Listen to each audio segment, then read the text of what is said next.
po supportahan po ninyo and sana po you're all as excited as we are. This is directed by Direk Dan Villegas.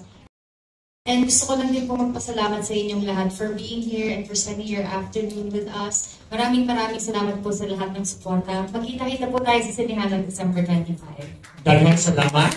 Mr. Agamula. Warner Brothers, Mentor, Project 8, uninvited December 25.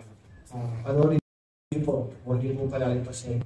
At sa inyo pong lahat dito sa Cebu, always a pleasure to be spending time with you guys. At maraming salamat din palagi sa oras na binibigay niyo po sa amin. Maraming salamat. We appreciate you all. God bless you and we love you. Salamat. And of course, the star for all series of Miss Vilma Santos.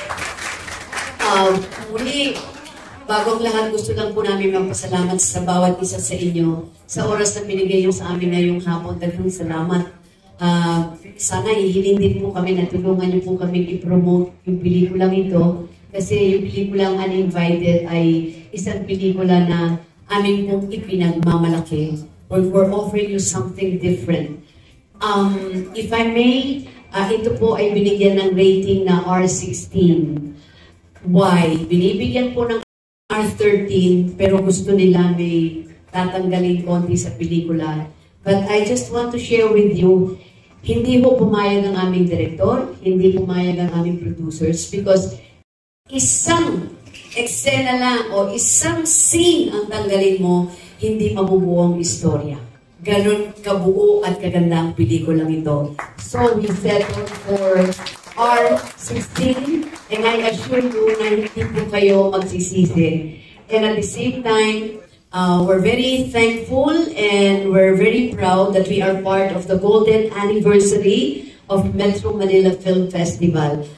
At yan po'y mag-uumpisa this coming December 25, Christmas Day. 10 pelikula po yan na ipalalabas po sa Christmas Day as part of the golden anniversary of Metro Manila Film Festival. And we're very lucky na kasama po ang aming pelikulang Uninvited.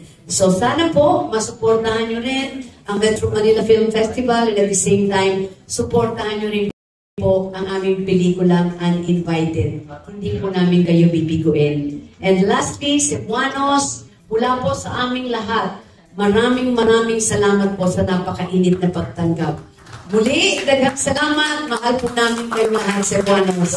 Mabuhay po kayo.